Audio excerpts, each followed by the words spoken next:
मोर आज तृतीय सत्यवान ओषा पूजार ना धरी पारे कहीं मो शाशु ना पड़ुची एत प्रकार श्रृंगार सजाई उषा से संपूर्ण लगे जिते स्वामी पाखे था स्वामी दूर थे मन भितर संपूर्णता आसे ना तथापि मोर सब प्रकार श्रृंगार सजाई आज मो स्वामी व्रत रखी व्रत मोर तृतीय व्रत था समस्त प्रकार श्रृंगार सजाई सत कि आम कि पिंधि पार नु कहीं जेहेतु आम जेजेर वर्षिका जाई नाला से आम नुआ लुगा नुआ जिनिस पिंधि पारूनी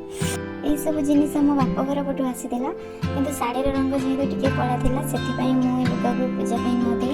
मो शशुर घर पटू देता लुगा को मु पूजा देती एमती देखा गले स्वामी पटू मिलूता लुगा को ही पूजा करने कथा कहीं व्रत जेहेतु आम स्वामी रखुचे तो स्वामी देता लुगार ही आम पूजा बसवा कथा पूजा सरीगला समस्त गुरुजन मान प्रणाम कलु आ नना को प्रणाम कर दक्षिणा दे आशीर्वाद नेलु आशीर्वाद नहीं सारापर जेहेतु स्वामी बाहर अच्छा तो मो पाखे तो प्रणाम करें कि व्रत भंग करें तो वीडियो कॉल करके आशीर्वाद नहीं कि मोर व्रत भंग कली